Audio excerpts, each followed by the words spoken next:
시스야, 즉 수련자는 지식을 갈망하고 겸허한 성품, 목표를 이루고자 하는 불굴의 의지를 가지고 있어야 한다. 그는 쉬라다, 즉 강한 신념을 가져야 하고 설사 그가 예상한 시기에 그 목적을 달성하지 못한다 하더라도 절망해선 안 된다.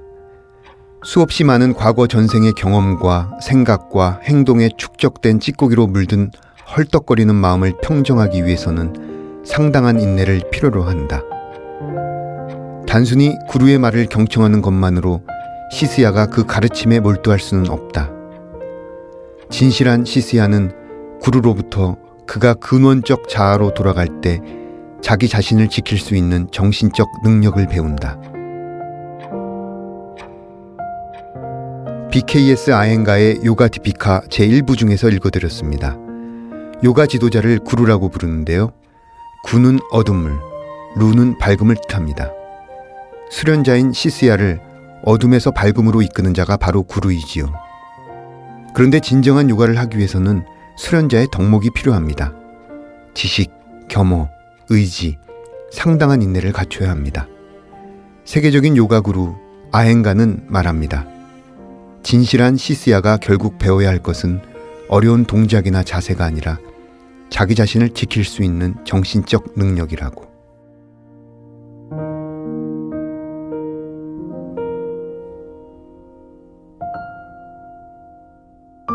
거리의 사람들 바람 따라 흐르면 서성이듯 혼자서 기다리고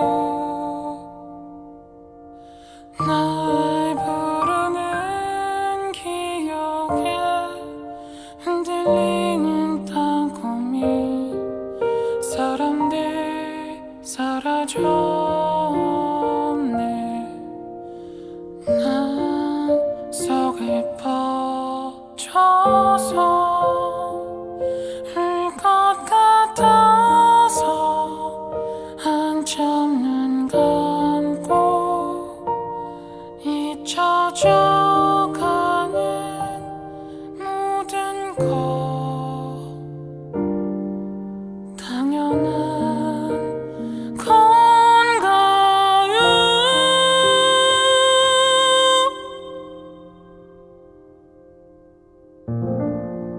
문학 라디오 헤이수의 문장의 소리.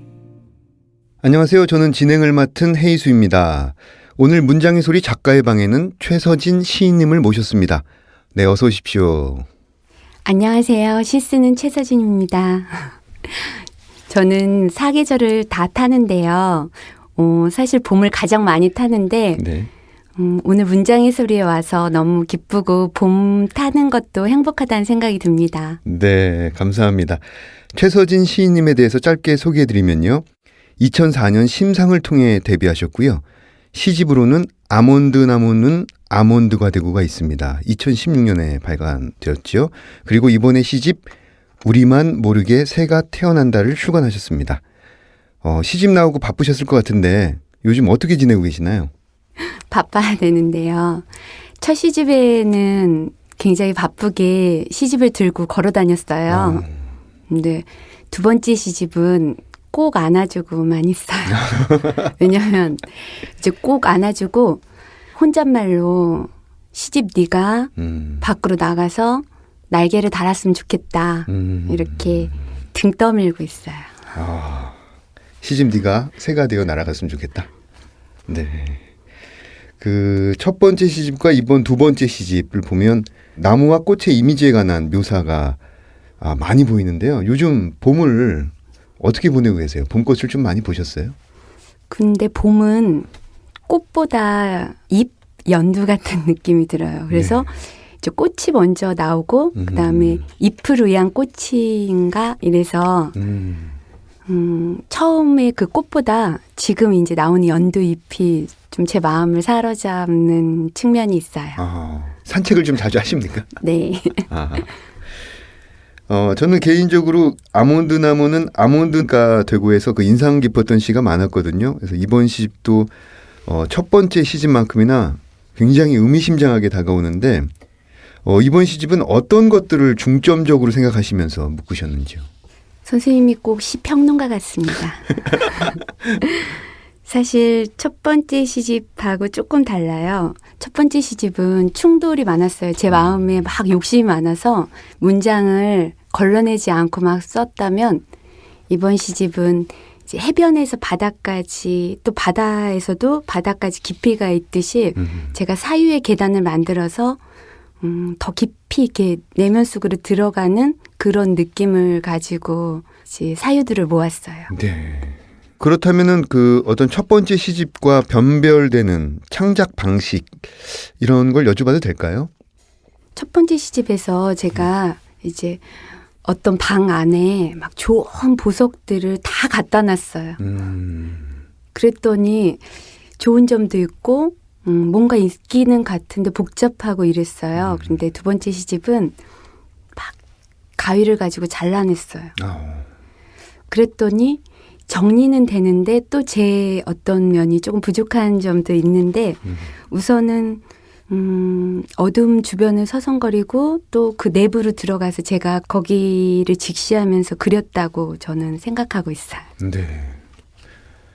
첫 번째 시집에서는 좋고 빛나는 것들을 많이 모아놓았던 반면에 이번 시집에서는 덜어내는 작업을 좀 많이 하신 네. 거예요. 감추고. 네.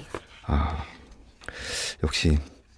저도 그런 비슷한 감정을 이번 시집을 보면서 느꼈습니다. 시집에서 이병률 시인이 추천사를 쓰셨어요. 네. 이런 말들이 있습니다. 시인의 시야는 온통 고독한 점선들로 가득하다. 그렇게 그의 시는 우리가 감당할 수 없는 것들과 사랑에 빠지고 있음을. 사람은 깨지기 쉬움으로 고독과 사랑하거나 동시에 불안과 연애하고 있음을 노래한다. 이런 말에 눈길이 갔습니다. 이 시들을 가만히 보고 있으면요. 장면들을 섬세한 묘사로 이끌어가면서 위아래 문장들을 미묘하게 변주하는 방식이 돋보이는데요.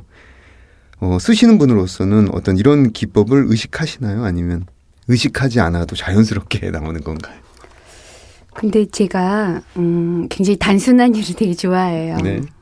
도서관에서 책을 빌리고 반납기일이 되면은 그냥 갖다가 내고 다 못 읽었어도 이런 단순한 일을 되게 좋아하는데 제 삶이 조금 이제 그 나이가 있다 보니까 그렇게 단순하게 다가오지가 않아요. 늘 어쨌든 결을 가지고 다가오기도 하고 멈춰야 되고 또 뒤돌아봐야 되고 그렇죠. 이렇게 자꾸 하는 것들이 너무 고단해요.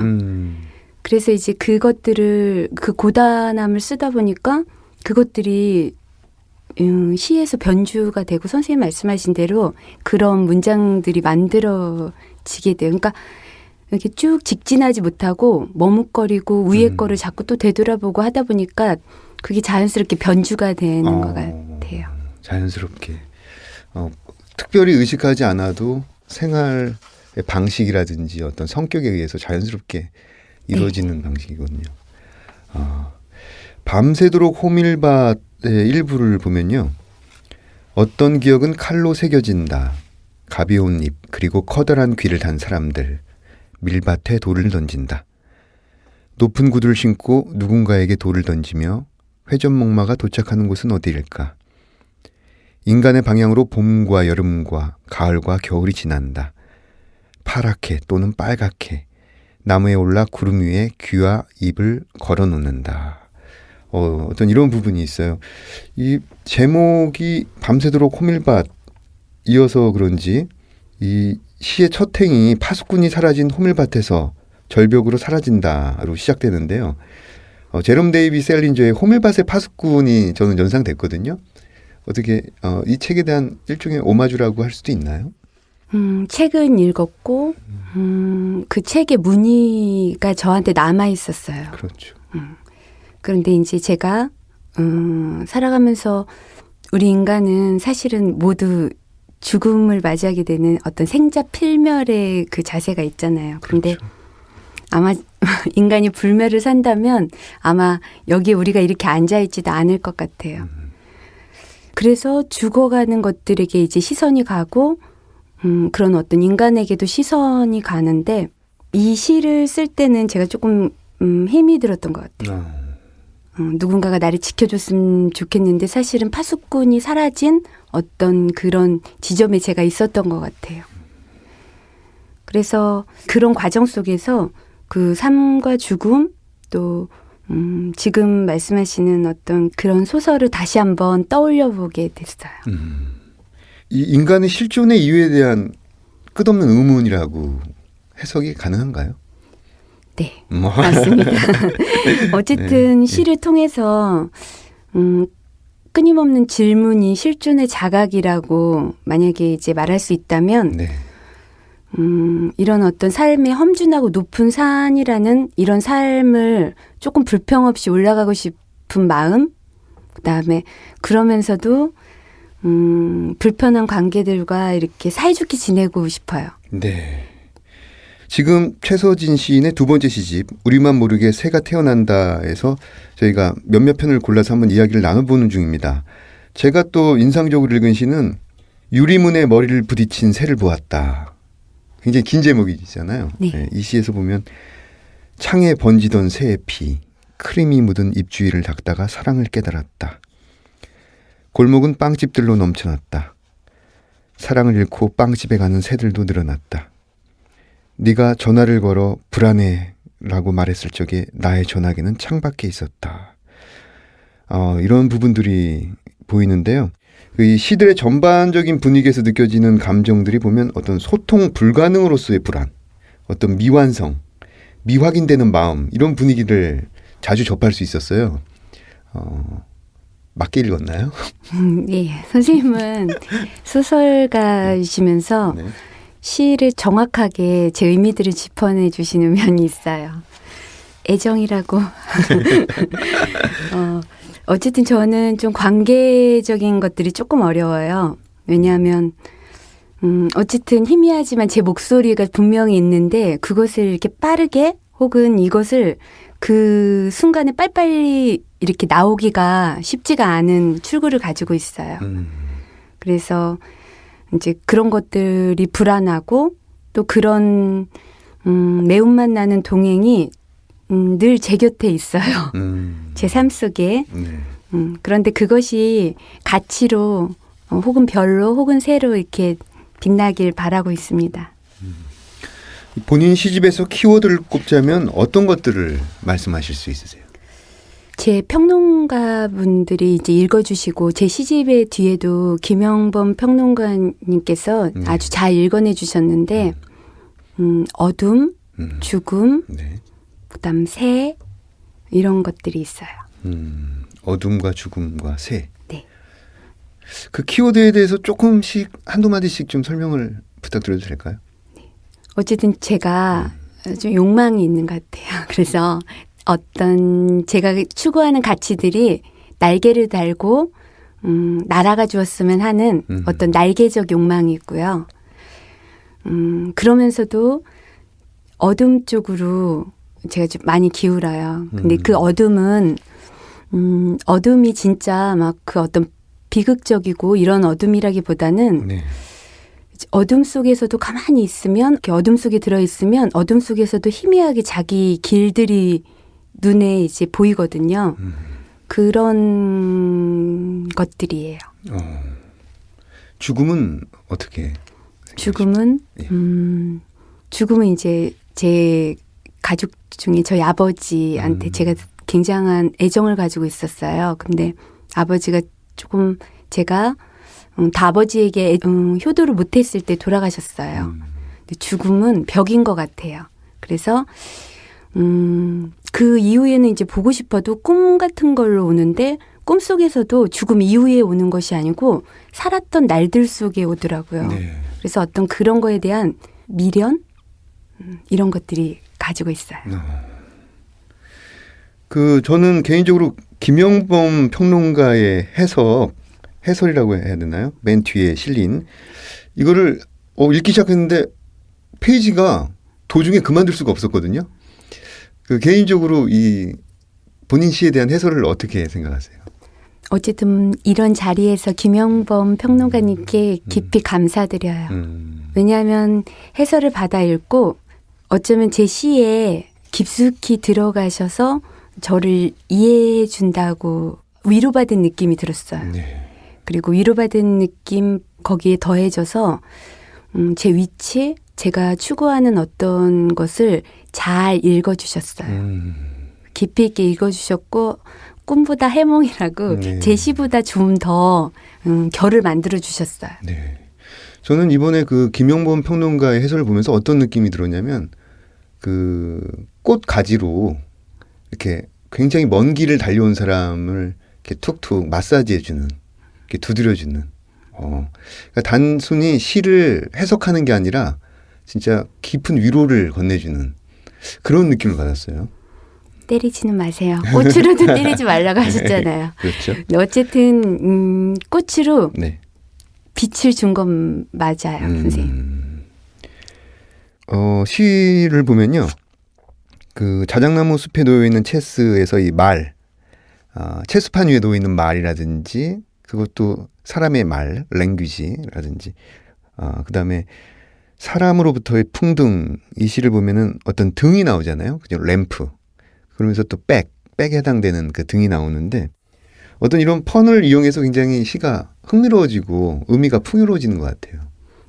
사실 하나의 이해로만 이렇게 받아들이기가 참 어려운 시절에 우리가 놓여 있어요. 그래가지고 저는 시를 이해를 여는 또 다른 창이라고 생각하거든요. 그래서 그 이해의 창을 내 가슴속에 많이 달아야 이런 다양한 것들을 제가 받아들일 수 있다고 생각하기 때문에 제 시에서도 한 가지의 의미가 아니라 그 창을 이렇게 통과해서 무수한 의미들을 거느리면서 자기 스스로 의미를 만들어내는 것까지 생각하는 면은 있어요. 그 개인적인 질문인데요. 중고등학교 시절에 어떤 청소년이셨습니까?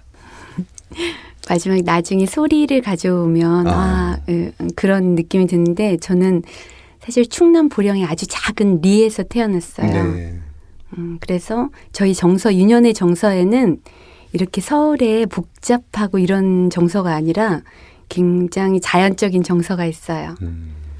딸기 꽃이라든가 해 떨어지는 저물녘이라든가 이런 동네를 걷는 어린 소녀 이런 것들이 저한테는 있어요. 근데 중고등학교 때는 문학 소녀였습니까? 아니면 롤러스케이트장 다니는 뭐 이런 경험이 있습니까? 두 가지 있어요. 두 가지가 다 있어요.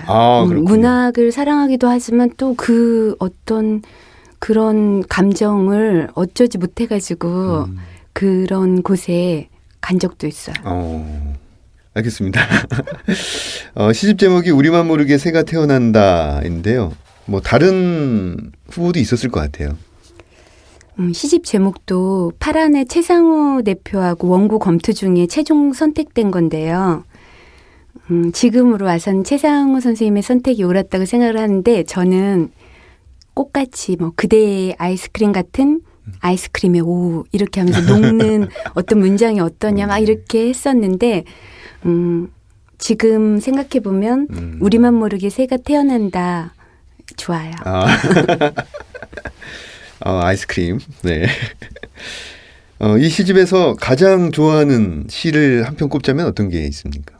다 어쨌든 네. 사실 이런 비유와 묘사 혹은 객관적 대상물이라는 그런 가면을 쓰고 제 삶의 경험과 이렇게 어우러진 건데요. 그래도 애정이 가는 것이 흉터의 모양이라는 시가 있어요. 네. 이제 언니의 오래된 저희 때는 비디오의 결혼식 테이프에 이렇게 모습을 담아서 보관했는데 어느 날 우연히 보다가 거기에 막 죽은 자들이 죽은 아버지, 죽은 외할머니, 우리 죽은 동네 어떤 사람들이 막 이렇게 걸어 다니는 거예요. 근데 이 삶에서 이 삶과 죽음이 공존하면서 어우러지는 이 깨달음과 지혜들이 그런 것들이 조금 저한테 많이 되게 와닿았는데 이런 내면의 고통과 마주한다는 것이 사실 되게 힘들어요. 그런데 그 고통을 응시하지 않고는 어떠한 아주 작은 구원도 없다는 생각이 들었고 그런 측면에서 흉터의 모양은 그런 제가 조금 어려운 고통과 응시하는 순간을 쓴 시라 더 의미가 가요. 좋습니다. 독자분들께서도 한번 일독을 권해드립니다. 흉터의 모양. 그럼 이쯤에서 다음 코너로 넘어가 볼게요. 이번 코너는 내가 가장 사랑하는 문장. 어떤 문장들을 가져오셨을지 최서진 시인의 목소리로 들어보겠습니다. 제 시집에 있는 마지막 페이지에 있는 시를 가지고 왔어요.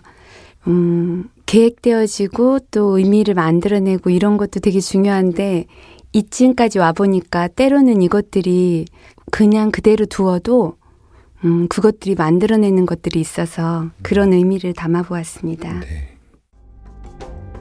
반얀 내버려 두었지. 내가 편애했던 구름의 목까지 살얼음이 차오른다. 저 먼 시간으로 나무가 자라는 대로 내버려 두었지. 돌아올까? 돌아오지 않을까? 빈 얼굴로 웃는 까마득한 공중. 인생은 짧을까? 아주 길까? 하늘을 훔쳐 제자리에 갖다 놓는다. 저편에 수많은 얼굴을 버리자 가위를 대면 잘라져 나가는 어두운 계단들. 잘려도 다시 젖어피는 수많은 뿌리가 심장에서 내려오는 눈 달린 사람이 되는 반얀나무. 나는 달을 내버려 두었지. 길게 자라 산발한 시간에 머리카락이 될 때까지. 오후는 눈을 감고 있어도 외로워지는데 우리는 먼 시간으로 흩어지고 싶었는데 서쪽은 어느 곳에도 없네. 반얀, 어둠, 나는 내버려 두었지. 네. 이 바니안 트리, 그 트로피컬 웨더라고 하나요? 지중해성 기후 쪽 네. 나라에 가면은 이 나무가 아름드리로 굉장히 큰 게 있잖아요. 네. 우리나라에서는 잘 보기 힘들잖아요. 뿌리를 밖으로 드러내놓고 사실 뿌리는 어딘가 깊숙이 감추어놔야 되는데 그 나무는 뿌리를 그냥 드러내놓고 쭉쭉 자라거든요. 네. 저는 사실 그 나무를 앞에서 계속 서 있었어요. 바람이 불 때마다 자기 근원이 막 흔들려요. 왠지 막 신 같은 느낌? 근데 뭔가를 막 감추고 꾸미고 이런 것들이 자꾸 허울이 쌓이는데 내버려 두어도 그 자체가 하나의 그 나무가 하나의 작품이 되고 의미도 자기 스스로 만들어가는 것 같아서 제가 사실 되게 감동적이었어요. 네. 반얀 내버려 두었지. 시집의 가장 마지막에 실린 시를 읽어주셨습니다. 이번 코너는 사운드 앤 스토리 시간인데요. 저희 문장의 소리에서 작가님이 가져오신 소리들을 틀어드립니다. 오늘 저희들을 위해서 어떤 소리를 들고 오셨는지 일단 한번 함께 들어보겠습니다.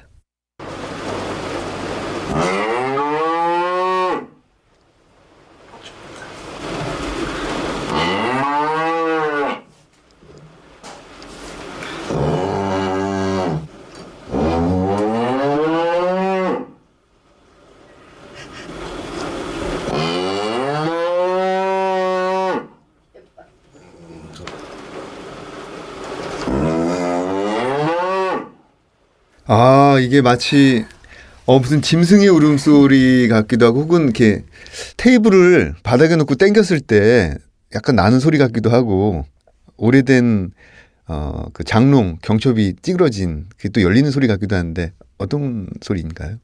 소 울음소리를 가지고 왔어요. 사실 어떤 소리를 할까? 네네. 근데 저는 이제 저희 그 유년 그 저희 동네에 해가 이렇게 떨어지는 소리가 들려요. 선생님 해 떨어지는 소리 들어보셨어요? 해가 툭 이렇게 떨어지는 소리가 들리는데 네네. 그거와 맞물려서 저희 아버지가 좀 약간 불분명하신 손을 가지고 있어요. 네네. 그래가지고 저희 집에 소가 있었는데 누렁이 소인데요. 얘를 꼭 매야 되는데 항상 매듭을 느슨하게 매세요. 그래서 혼자 이제 풀을 먹다가 소가 힘을 몇 번 주면 이게 자유롭게 돼요. 매듭에서 풀려나서 자기가 이제 풀을 따라 먹어요. 근데 한 저녁쯤 어스름쯤 되면은 소가 우리를 부르듯이 이렇게 네. 저렇게 울어요. 근데 다시 저는 메어달라는 건가요? 아니 이제 어둠이 내리니까 자기를 음. 데리고 집으로 가라고 어. 난 여기 있다 이런 느낌인데 이제 그 소 울음소리와 해 떨어지는 소리와 저희 아버지가 항상 술을 취하면 제 이름을 되게 많이 부르셨어요. 제백이 이렇게 건너오시면서. 근데 제가 그때 사춘기였는데 제 이름이 최서진이거든요. 네. 저희 동네에 이제 사춘기 제 또래 남자들도 있었는데 아버지가 제 이름을 큰 소리로 부르는 거예요. 저 소처럼. 너무 부끄러운 네네. 기억이 있어요. 아. 그런데 그리움도 같이 묻어 있어서 소 울음소리를 가지고 와봤어요. 그러면 어떤 소울음 소리 하나에 고향과 해질녘과 아버지가 다 들어있는 거네요. 네. 유년의 시절까지. 네. 그냥 울음소리가 아니었네요. 예. 또 그곳을 향한 그리움의 울음소리처럼 들리기도 합니다. 좋습니다. 네. 이제 약속된 시간이 거의 다 됐는데요. 오늘 소감 대신에 최서진 시인님이 생각하시는 가장 소중한 세 가지를 이야기해 주신다면 뭐가 있을까요? 제가 이 소중한 세 가지를 오면서도 곰곰이 생각을 해봤어요. 네. 이제 어릴 때 같으면 저한테 막 좋은 것들을 할 텐데, 저한테는 지금 사람, 그 다음에 제가 유년의 방으로 들어가는 안진뱅이 책상, 그 다음에 이렇게 보이지 않는 소리들이에요. 제가 눈을 감으면 실은 제가 그 모 아세요, 선생님? 모. 땅에 심는 뭐요? 네, 지금 쌀이 이제, 되는? 네, 네. 모가 5월쯤 되면 이제 연두에서 한 뼘 더 자라거든요. 그럼 그때 그 모를 이렇게 스쳐가는 바람 소리가 있어요. 있죠. 그걸 제일 좋아해요. 저는 그 모가 넘어지면서 일어나는 색깔 그게 참 좋던데. 네, 모가 이렇게 옆으로 누우면서 나는 색깔. 정서가 맞아서 좋습니다. 네. 지금 청취자 여러분들은 안 보이실 텐데 최서진 시인님은 지금 핑크 컬러 재킷을 입고 그 다음에 반지도 끼시고 긴 귀걸이를 하셔가지고 굉장히 도회적인 이미지를 풍기시는데 계속 이제 보령 얘기로만 모 얘기로 마무리를 하셨어요. 최서진 시인의 시들은 어떤 파편적인 이미지들을 한 곳에 모아두어도 그것이 하나의 리듬으로 움직이는 힘, 어둠을 부정하지 않는 어둠, 그 어둠을 끌어들이고 어둠 그대로 이야기하면서도 어둠 주변의 서성거림들을 집요하게 만졌다가 다시 멀어졌다가 하는 그런 느낌이 들었습니다. 함께해 주셔서 감사드리고요. 최서진 시인님 보내드리고 저는 2부 책들의 방에서 뵙겠습니다. 감사합니다.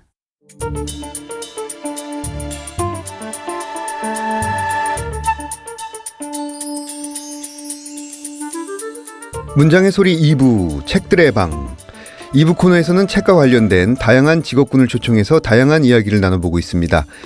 오늘은 고등학교 선생님 두 분을 모셨습니다. 안양예고의 김유미 선생님, 고양예고의 김기혁 선생님. 이 자리에 함께 해주셔서 감사합니다. 네, 안녕하세요. 안양예술고등학교 문예창작과 학과장으로 학생들에게 시를 지도하고 있는 김유미입니다.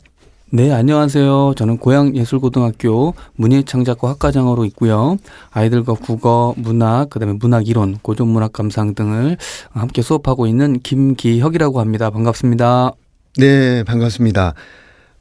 안양예고와 고양예고 문예창작학과가 개설된 예술고등학교인데요. 이 두 학교 외에 문예창작학과가 있는 예술고등학교가 있나요? 아니요. 저희 국내에는 고등학교에 문예창작과가 개설되어 있는 학교는 안양예고와 고양예고뿐입니다. 네. 오직 두 학교. 네, 그렇습니다. 전국 한 28개 정도 되는 예술고등학교가 있는데요. 문예창작과는 우리 안양예고와 고양예고 두 곳만 있고 네. 일반 지방이든 서울이든 뭐 인문계학교라든가 일반 학교에서 뭐 교육과정상에서 뭐 동아리 활동이나 클러스터라든가 여러 가지 활동들을 통해서 문예창작은 가르치고 있는 곳으로 아는데 이렇게 정식 학과로 해서 운영되고 있는 학교는 안양예고와 고양예고 두 곳뿐입니다. 네, 두 곳의 학과장님께서 지금 이 자리에 함께하고 계십니다. 영원한 라이벌이자 영원한 숙적, 영원한 동반자. 네, 영원한 동반자. 네, 영원한 동반자. 그 문예창작과가 있는 고등학교가 일반 고등학교랑 비슷한 점도 있겠지만 또 다른 부분도 있을 것 같아요. 네, 저희도 일반 고등학교처럼 일반 교과 수업을 들어요. 그런데 이제 일주일에 학생들이 듣는 수업이 30시간이다라고 하면 그 절반 수업 시간에는 전공 교과 수업을 듣는 거고요.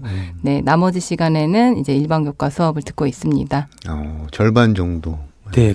우리가 흔히 말하는 일반 교과, 국영수 이런 것들은 일반 교육 과정은 일반계 학교랑 똑같고요. 그리고 더 중요한 것은 뭐 학교에 오래 있고 싶어 하지 않는 우리 학생들의 특성은 똑같고요. 그다음에 다른 점이라고 하면 역시 우리 전공으로 하고 있는 네. 전공국가 교육과정이라든가 그다음에 활발하게 운영하고 있는 방과후학교 프로그램이라든가 네. 또 예술 행사 또 가장 중요한 것은 우리 학생들은 진로를 확정해서 오기 때문에 역시 특수목적고등학교답게 예술계 진로를 확정하고 와서 아주 활발하게 자기 목적을 위해서 열심히 하고 있죠. 그럼 안양예고 같은 경우에는 시창작 전공이 있고 소설 창작 전공이 있고 그 외에는 어떤 창작 전공이 있나요? 저희는 현재 시창작, 소설 창작 전공을 운영하고 있고요. 기존에는 한 20여 년 전에는 시나리오 전공도 있었어요. 20여 년 전에. 네, 그런데 지금은 시나리오 전공은 운영되지 않고 있습니다. 고양예고는 어땠어요? 네. 고양예술고등학교 같은 경우에는 3학년은 2009 개정 교육과정에 적용을 받아서 시창작과 소설 창작만 전공으로 운영하고 있는데요. 1학년과 2학년 같은 경우에는 2015 개정 교육과정 적용을 받으면서 극창작이 하나가 더 추가가 됐습니다. 근데 뭐 1학년 때부터 할 수는 없고 1학년 때는 시, 소설 중심으로 하고 방과후 학교에서 에세이, 그다음에 시, 소설, 극창작을 이렇게 로테이션으로 공부를 하고요. 1학년 말에 자기 전공을 확정해서 그 자기 전공이라고 하는 것은 3개. 2학년 때 시, 소설, 극 이 셋 중에 하나를 선택해서 열심히 공부하게 됩니다. 그렇군요. 저도 궁금한 게 많았는데 청취자분들에게 굉장히 도움이 될 것 같아요. 책들의 방 코너에서는 직접 자신의 연대기를 소개해 주셔야 하는데요. 먼저 김유미 선생님의 나의 연대기를 들어보겠습니다. 오사카 도톤보리의 거리와 낡은 호텔, 커다랗고 노란 물탱크가 놓여있던 양재동의 골목길은 저의 유년으로 뻗어 있습니다. 초등학교 시절 6번의 전학은 이방인과 주변인의 기본을 알게 해주었고 사촌 언니의 책장에서 꺼내 읽었던 몇 권의 시집을 통해 시를 쓰게 되었습니다. 지금은 먼 미국에서 두 아이의 엄마가 된 친구 덕분에 안양예고 문예창 작가를 알게 되기도 했습니다. 17살이던 고등학교 시절부터 20년 동안 문예창작 이외의 전공을 접해본 일이 없으니 좁다면 좁고 깊다면 깊은 사람입니다. 벚나무 아래 짧은 치마와 단발머리에 시인이 되고 싶던 소녀는 이제 벚나무보다 더 봄 같은, 늘 봄만 같은 학생들과 함께 시를 읽고 있습니다. 네. 오사카 도톤보리라는 지명이 나왔는데요. 그 지명은 어떤 의미로 이해해야 될까요? 네, 제가 어린 시절에 일본을 자주 왕래를 했었어요. 네, 짧게 이제 지내기도 했었고요. 그래서 그 시절의 기억들, 그리고 이제 이방인으로 지낸 기억들이 저를 이제 글을 쓰게 이끌었던 것 같아요. 그래서 저에게는 그 오사카 도톤보리의 거리가 네, 제 인생에서 아주 강렬한 이미지로 남아 있어요. 네. 지금 이제 성인이 돼서도 가보신 적이 있을 테잖아요. 네네. 네. 근데 뭐 다른 점이 있나요? 성인이 돼서 다시 갔을 때 이제 제가 기억하던 그 거리는 사실 되게 좁아졌더라고요. 제 이미지 속에는 되게 넓은 거리였고 무한한 거리였는데 성인이 돼서 다시 가보니까 그 거리가 좁고 되게 구체적이고 네. 그래서 좀 다른 이질감을 느끼기는 했었어요. 네. 그 도톤보리의 매력에 대해서 좀 잠깐 말씀해 주시죠. 저는 일본이라는 나라를 되게 좋아하고 자주 가는데 자꾸 소소한 기쁨들이 있는 것 같아요. 네. 일본에 사실 크게 저희가 볼거리가 있어서 간다기보다는 거기에서 만나는 그 작은 일상들, 그 일상을 소중히 여기는 그런 마음들, 네. 이런 부분을 좋아합니다. 네. 아니, 초등학교 시절에 6번의 전학이 있어요. 무슨 일일까요? 네, 제가 원치 않게도 네. 초등학교 시절 전학을 여러 번 다녔어요. 그 당시에 이제 이사를 하면 전학을 다니잖아요.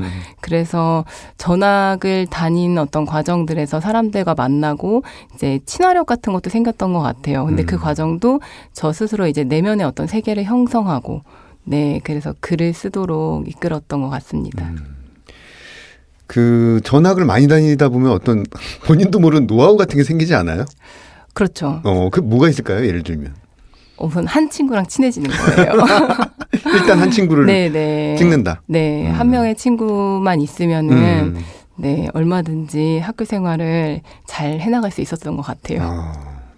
그 20년 동안 문예 창작을 전공하셨다라고 말씀하셨어요. 그래서 깊다면 깊고 좁다면 좁은 네. 이런 말씀을 하셨는데 어떻게 지금 돌이켜 보면은 좀 다른 전공을 해볼 걸 하는 그런 전공도 있습니까? 아니요, 저는 전혀 없어요. 저는 다시 해도 시를 쓸 것 같고요. 네네. 네, 그리고 다시 고등학교 시절 이전으로 돌아가도 안양예술고등학교 문예창작과에 진학할 거예요. 네.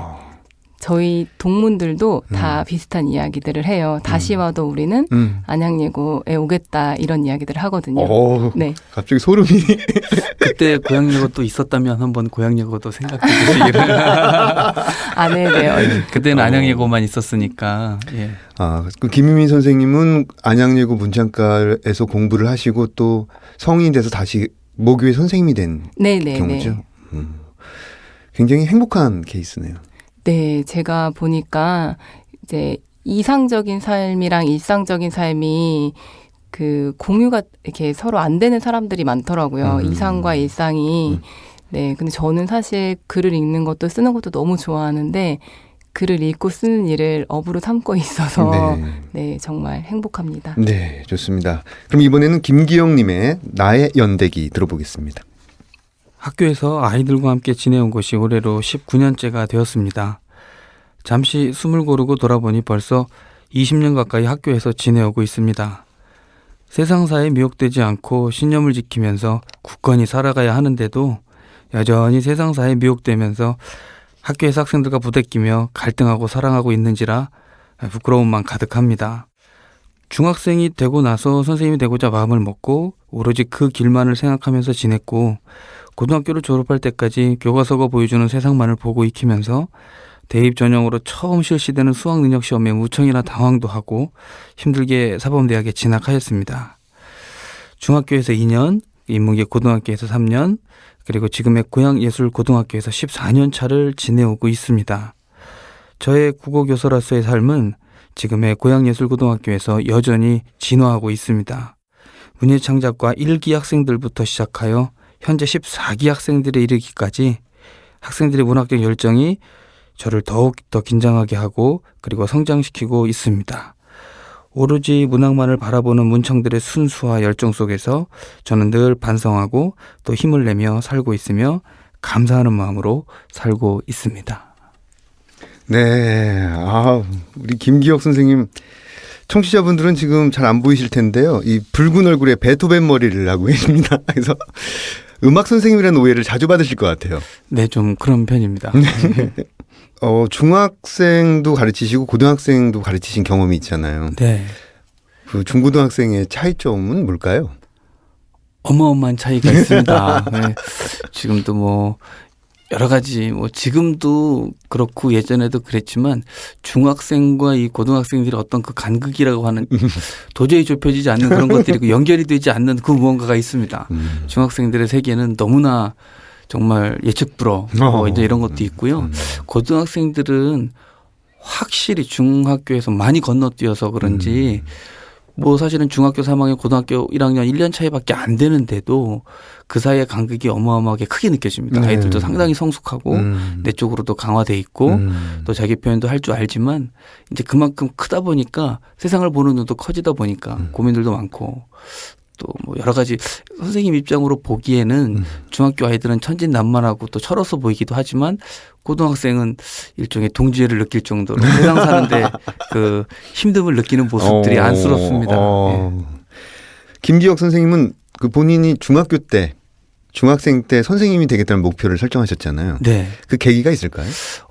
사실은 초등학교 때까지는요, 뭐 잘 모르니까 그냥 의사가 돼야 되겠다 이 막연한 생각만 갖고 있다가 중학교에 올라가서 그 국어 선생님들을 정말 잘 만났습니다. 그래서 국어 수업 시간이 너무 재미있었고 너무 좋았고 그리고 이제 국어 선생님뿐만 아니라 담임 선생님들도 고등학교 때까지 계속 이어서도 잘 만났는데 선생님이란 직업이 너무 매력 있었고 저도 그것이 원래 뭐 아이들을 워낙 좋아했었고요. 그리고 부모님하고도의 그 말씀도 잘 봐줬고 그래서 정말 사실 너무 단선적으로 일직선으로 쭉 달려왔어요. 네. 그런데 이 대학 졸업하고 또 학교에 오면서 이 문예창작과 아이들을 만나고 나서는 제가 정말 새로운 세상을 만난 것 같습니다. 네. 그러면 그 지금 김기혁 선생님 같은 경우에는 고양야구에서 이제 14년 계시면서 1기 학생부터 14기 학생을 다 보셨잖아요. 네, 그렇습니다. 예고 선생님이 되기를 정말 잘했다. 네. 하는 순간이 있다면 언제일까요? 어떻게 보면 뭐 매 순간이기도 한데 역시 그 수업할 때 아이들랑 교실에서 사실은 소통을 하는 건데 일방적으로 강의하고 이야기할 때가 사실은 많죠. 그런데 네. 아이들로부터 선생님께 어떤 영감을 받았다고 할 때 우리 예술하는 친구들은 뭐 물론 우리 문학과 예술이라고도 하지만 예술고등학교에서는 제가 아이들한테 영감을 상당히 많이 받거든요. 근데 우리 아이들도 선생님에게 영감을 받는다는 말을 들었을 때 정말 무한한 영광입니다. 그 누군가에게 영감을 줄 수 있다는 건 대단한 진짜 축복이고 능력이라고 생각하는데 그 아이들과 수업하면서 어떤 이야기를 하더라도 어떤 수업 내용을 가지고 하더라도 아이들이 선생님 오늘 선생님에게 좋은 영감을 받았어요라고 하는 말을 들을 때 정말 행복합니다. 네. 그래서 선생님 되길 잘했구나 생각이 들고요. 네. 그리고 요즘에는 또 한 가지 추가적으로 예고에서 문예창작과 1기 학생부터 6기까지는 계속 담임을 해왔고 네. 지금도 1학년이 14기고 뭐 이렇게 쭉 문창과 아이들 같이 지내고 있는데 처음 졸업한 이 첫 1기 학생들이 벌써 30살이 돼가지고 올해 30살. 이 30이라는 숫자가 또 나이에선 대단히 또 서른 즈음에라고 하는 노래처럼 있죠. 아이들에게 대단히 큰 의미로 다가오나 봅니다. 그래서 아이들이 이렇게 찾아와서 선생님 저 30 됐어요라고 올 겨울에도 맥주 한 잔 기울이면서 얘기하는데요. 이게 또 다른 보람이 있는 일이구나. 선생님 되길 잘했다. 예고 선생님 되길 잘했다고 느끼고 있습니다. 네. 그 학생들이 이제 글을 쓰는 시간이 다른 일반 학교에 비해서 많잖아요. 그래서 국어에 대한 관심이나 이해도가 높을 것 같아요. 김유민 선생님 어떻습니까? 네, 학생들이 국어 과목에 대한 관심은 되게 높아요. 근데 실제로는 국어를 되게 어려워하는 편이에요. 그렇죠. 네. 보면은 국어 자체가 우선 저희가 성적이 나오려면 시험을 치러야 되잖아요. 그렇죠. 문제풀이식의 시험이기 때문에 국어에도 암기해야 될 것이 되게 많다고 하더라고요. 많죠. 그래서 저도 사실은 가까운 국어 선생님들께 어떻게 하면 국어 성적이 잘 나오는지 여쭤보는 편이에요. 네. 김기혁 선생님 어떠십니까? 네, 아이들이 뭐 언어적 감수성은 대단히 높죠. 대단히 높고 문학을 창작하는 아이들이니까. 그런데 기본적으로 이제 언어 자체에 대한 흥미보다는 이 언어로 만들어진 문학 작품들 창작과 그 텍스트를 읽고 창작해내는 그거에 관심이 있다 보니까 기본적으로 이 언어가 어떻게 다양하게 쓰여지고 언어가 어떻게 구조적으로 돼 있는 국어 자체에 대해서는 좀 아이들이 지루해하고 힘들어합니다. 그냥 당장 지금 나와 있는 작품 읽고 합평하고 창작하고 이런 걸 좋아하는데 분명히 언어적 감수성은 대단히 많이 있습니다. 근데 이 일반 교과로서 국어 교육, 언어 교육은 지겨워하죠. 이게 일반 교과의 좀 아픔이긴 하죠. 네. 근데 창작에 대한 건 뭐 엄청난 열정을 갖고 있습니다. 네. 조금 원초적인 질문을 던져보겠습니다. 안양예고나 고양예고에서 백일장 수상자들이 많이 배출되잖아요. 비결이 있다면 뭘까요? 김유민 선생님. 사실 저희는 한 번 대회가 열릴 때마다 3개 학년이 120명이거든요. 네. 120명이 참가를 해요. 근데 일반 고등학교 같은 경우는 한 학교에서 5명이 백일장에 참가하기도 어렵죠. 그렇죠. 그러니까 쉽게 말하면 저희는 우선 수가 많아요. 일단 수적으로 네, 우세하다. 수가 많고요. 수적 우세함. 네, 제가 안양예술고등학교를 다닐 때에도 예고 학생들은 100일장에서 수상을 많이 한다. 뭐 기계적으로 이렇게 글을 쓴다. 이런 이야기들도 들었었어요. 근데 사실은 그렇지는 않고요. 아무래도 저도 이제 아이들과 창작 수업을 하지만 이야기를 많이 해요. 아이들한테 왜 쓰고 싶은지, 무엇을 쓰고 싶은지, 네, 그리고 어떻게 소통할 것인지 이런 이야기를 많이 하거든요. 그러다 보니까 자연스럽게 작품을 통해서 소통 구조가 생기는 것 같아요. 네, 그래서 아마 비결이 있다면 많이 나가는 것, 그리고 진심으로 쓰는 것, 네, 두 가지인 것 같습니다. 아, 수적 우세함과 작품을 통한 소통 구조의 마련. 이렇게 조금 요약이 될 수 있겠네요. 네. 고영님은 어떻습니까? 네, 김유미 선생님 말씀 듣고 저도 대단히 많이 인정하고요. 하나 에피소드를 말씀드리자면 네. 수적 우세가 이게 대단한 이게 것이 뭐냐면 예전에 제가 이제 그 1, 2기, 3기 애들 담임할 때는 100일장을 따라갈 때 교사 입장에서는 아이들 이쁘고 자랑스러우니까 그 교복이 예쁘거든요. 네. 쫙 교복을 입히고 버스를 딱 대절해서 막 3대씩 갑니다. 그러면 이제 그것이 다른 인문계 학생들이나 개인 참가자들에게는 엄청난 위압이 될 정도로 고양역에서 왔다. 한양역에서 왔다. 이런 네. 식으로. 그러니까 마치 경기장에 경기 전문 금메달리스트들 이미 예정되어 있는 선수들이 온 그런 느낌? 그렇죠. 그래서 근데 저는 그걸 즐겼는데 너무 자랑스럽고 이쁘니까 물론 우리 입장에서는 그렇지만 아이들도 많이 놀랬던 것 같고 그리고 실제로 아이들이 잘 쓰니까 수상도 많이 하고 네. 그래서 남다른 시기 질투도 많이 받고 그러는데 그래서 요즘에는 아이들 교복 안 입고 각자 조용히 가게 합니다. 예, 그런 것도 있고요. 그리고 이제 정말 중요한 거는 우리 아이들이 단순히 관심 있는 게 아니고요. 그래서 뭐 동아리 활동이 아니고요. 취미 활동으로 하는 것이 아니고 그렇죠. 아예 이걸 메인으로 자기가 할 것으로 학문으로 또 역할로 삼아서 진로를 정해서 오기 때문에 저희들은 기본적으로 일반 학교와 비교해서 볼 때도 이 창작을 할 수 있는 절대 시간 확보가 아주 유리하고 네. 또 방과 후도 사교육 받지 않고 아이들이 학교에서 할 수 있도록 프로그램이 잘 돼 있기 때문에 뭐든지 그렇다고 생각을 해요. 절대 시간이 확보되지 않으면 뭐 여러 가지 가능성뿐만이 아니라 실력 향상에도 절대 시간 확보가 무엇보다도 중요한데 우리 아이들은 그래도 3개년 동안 안양과 우리 고양예고는 네. 그 실기를 할 수 있는 시간이 절대 시간 확보가 큰 힘이라고 생각합니다. 네. 그리고 뭐 뻔한 이야기지만 네. 글 아니면 안 돼. 글만 쓸 거야라고는 의지와 열정은 뭐 최고입니다. 네. 일단 글을 쓸 수 있는 어떤 절대 시간이 확보되어 있고 그다음에 네. 진로가 결정되는 예. 미래가 걸린 일이기 네. 때문에 훨씬 더 수상률이 높군요. 네. 네. 문학을 이해하려면 꼭 이건 알아야 해 하는 사항이 있다면 강조하시는 부분이 어떤 게 있을까요? 김윤미 선생님. 저는 학생들에게 공감 능력을 제일 많이 이야기를 해요. 그렇죠. 네. 문학을 이해하려면 반드시 공감 능력이 있어야 한다고 생각을 하고요. 그리고 또 공감 능력을 키우려면 또 문학 작품을 읽어야 돼요. 네, 그리고 그러한 공감 능력은 다시 어떤 상상력으로 발전이 된다고 생각을 하거든요.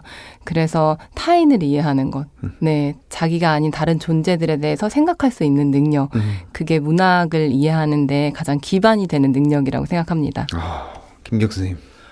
김윤 선생님께서 제가 하고 싶은 말씀을 해주셨어요. 그래서 저는 조금 다른 차원에서 진짜 공감이 중요하고요. 네. 그래서 이따가 그거와 관련된 말씀도 제가 드리고 싶은 것도 있긴 하지만 저는 이제 국어교사이면서 아이들 전공 이론을 하고 창작 지도는 실제로는 하지 않고 이제 우리 네. 다른 선생님들께서 해주시고 있지만요. 네. 그래서 요즘은 우리들 흔히 스토리텔링 시대라고 하잖아요. 문학의 원천은 결국은 말과 이야기인데 우리 아이들에게도 항상 제가 얘기하는 게 말하고 듣는 거 좋아해야 된다. 그리고 읽고 쓰는 거 좋아해야 한다. 그래서 말하기 좋아하고 듣기도 좋아하고 또 읽는 것도 좋아하지만 여러분들은 쓰려고 왔지만 쓰는 것만 좋아해서는 안 되고 인풋이 있어 아웃풋이 있으니까 그렇죠. 말하고 또 듣는 것도 좋아하고 근데 이게 모든 감정과 이야기들 이렇게 할 줄 알아야 되는데 그래서 언어 자체를 언어를 가지고 하는 걸 좋아해야 한다고 사실은 맨날 말은 합니다. 그래서 말하기 좋아하고 듣기 좋아하고 읽기 좋아하고 쓰기 좋아하고 이러면 사실은 훌륭한 작가가 되기 위해서는 훌륭한 또 독자가 먼저 돼야 되잖아요. 그렇죠. 그래서 그런 얘기를 하는 편입니다. 네, 감사합니다. 벌써 약속된 시간이 다 됐습니다. 두 분 다 문장의 소리의 첫 출연이신데 오늘 소감 대신에 올해 꼭 바라는 것이 있다면 어떤 것인지 간결하게 좀 말씀해 주세요. 네, 매년 똑같은데요. 저희 고3 학생들이 대학에, 원하는 대학에 모두 진학했으면 좋겠어요. 네, 그래서 저도 학생들과 후회 없는 1년을 보내고 싶습니다. 네. 네, 김희민 선생님께서 먼저 하시는데 항상 똑같은 것 같아요. 아, 제가 하고 싶은 말씀을 다 해주셔서 굳이 추가하자면 저도 똑같은 건데요. 우리 문청들, 우리 아이들 글 잘 쓰고 졸업 잘하고 원하는 대학도 가고 또 등단도 하고 네. 그리고 한 가지 이 라디오를 통해서 드리고 싶은 말씀이 있습니다. 전국의 각 대학교 관계자분들 문예창작과 개설 좀 더 많이 해주시고 네. 문학 특기자도 많이 좀 뽑아주세요. 제발요 부탁드립니다. 네, 부탁드립니다. 문장의 소리 이제 마칠 시간이네요. 이어서 첫 책을 낸 작가들의 소개가 있습니다. 여기까지 저는 헤이수였고요. 다음 주에 두 분 선생님 더 모시고 이야기를 들어보도록 하겠습니다. 감사합니다.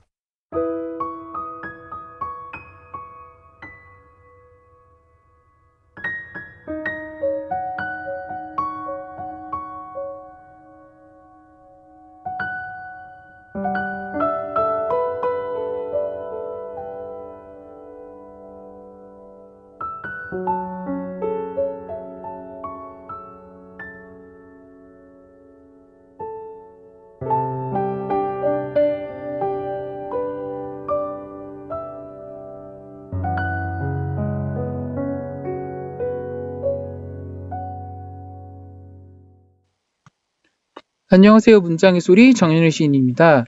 오늘은 첫 시집 책방에서 빗소리를 들었다를 출간하신 김은지 시인님과 함께 하겠습니다. 안녕하세요. 안녕하세요. 네, 첫 시집이 나왔습니다. 네. 지금 소감이 어떠신지. 네. 지금 시집이 나온 지 한 달 정도 됐는데요. 네. 시집을 만드는 과정에서 출판사 사장님께서 제 생각을 엄청 열심히 경청해 주시고 반영을 많이 해 주셔가지고 되게 재밌는 작업이 마쳤고 그리고 이제 시집이 아무래도 나오니까 독자분들께서 어떻게 읽어주실지 되게 궁금하더라고요. 그래서 너무 감사한 마음과 조금 무서운 마음을 느끼고 있습니다. 네. 그리고 그 디자인은 어떻게 했고 또 제목이 어떻게 지어진 건지 궁금합니다. 제가 얼마 전에 속초에 여행을 갔었거든요. 근데 그날 비가 와가지고 산에 안 가고 책방을 이제 여러 속초에 있는 책방들을 다녀보게 됐어요. 그래서 그때 쓴 시를 이제 발표를 하고 또 조금 좋아해 주셔가지고 이걸로 저한테 어울리는 제목 같아서 시집의 제목으로 정하게 해주셨어요. 시들을 보면은 그게 영어로도 이렇게 돼 있잖아요. 네. 영어로 번역이 돼 있는데 그 영어 버전으로 실은 이유는 뭔가요? 제가 항상 번역에 관심이 많았었거든요. 그래서 나중에 언젠가 번역이 되면 좋겠다 이렇게 생각을 하고 있었는데 디자인 위음에서 나오는 이제 시집들 중에서 그 저보다 먼저 만드신 분이 일본어랑 같이 발표를 하셨어요. 김은비 작가님께서. 네. 그래서 그걸 보고 너무 저한테 되게 멋있게 다가와가지고 시이면서도 이렇게 하나의 작품으로 보이더라고요. 그래서 사장님께 저도 번역이랑 같이 하고 싶어요. 이렇게 말씀을 드렸어요. 그러면은 본인이 하신 거예요, 번역을? 번역은 이제 번역가님께서 해주시고 이제 저랑 제 남편이 외국인이라 가지고 같이 읽으면서 그러시구나. 되게 네. 뜻깊었어요, 정말. 네, 만드는 과정이 엄청 재밌었어요. 시집의 키워드를 꼽자면 어떤 것들을 말할 수 있을까요? 몇 개 꼽아도 되는지 모르겠는데 책방, 솔잎, 엄마, 불면증 이렇게 꼽을 수 있을 것 그 같아요. 시인의 말에 솔잎 얘기가 나오거든요. 네네. 솔잎이 왜 그렇게 좋아하시나요? 솔잎 하면 송편이랑 떡이 생각나는데. 제가 그냥 쓴 시 중에서 솔잎이라는 게 있는데, 네, 제가 막 다른 대상 중에 특히 솔잎을 좋아하는 건 아닌데, 그 솔잎이라는 시를 좀 많이 좋아하는 편입니다. 시를 안 쓸 때는 주로 무엇을 하세요? 제가 원래 아이들에게 영어를 가르치는 일을 했어요. 그래서 열심히 영어를 가르치고 시를 쓰고 이렇게 했었는데 최근에는 대학로에 있는 책방 피더에서 책주인을 찾아주고 있거든요.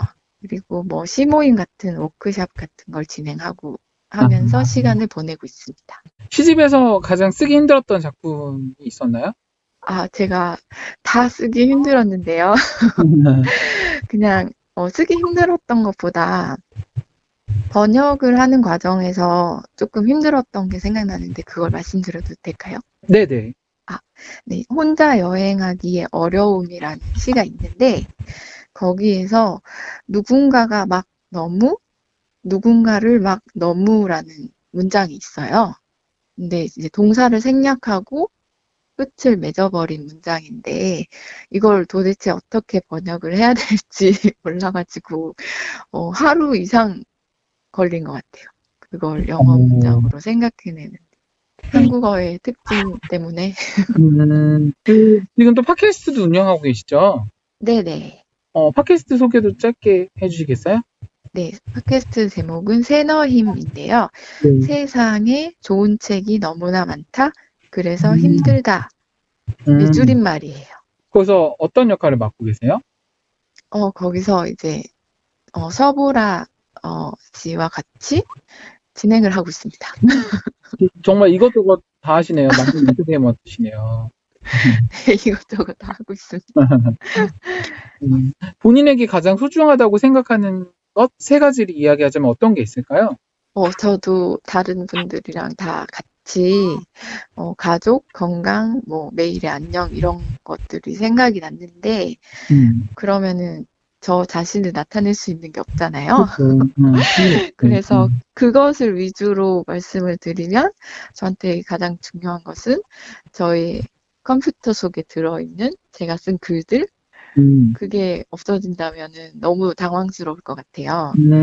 그게 먼저 떠올랐고 그리고 제가 이렇게 지금까지 사람들이랑 쌓아온 경험, 네, 그 경험과 추억이 소중한 것 같고, 네, 특별하게 말하려고 했지만 결국 똑같은 것 같은데. 그렇죠. 사소한 네네. 게 큰 걸 수도 있으니까 네네. 사소한 게 아닐 수도 있죠. 인터뷰 오늘 감사드리고요. 네네. 네, 마지막으로 김은지 시인의 책방에서 빗소리를 들었다를 들으면서 마치도록 하겠습니다. 책방에서 빗소리를 들었다. 내 마음은 비 오는 날을 위해 만들어졌다. 난 내일 필 거야. 그건 벚꽃의 계획.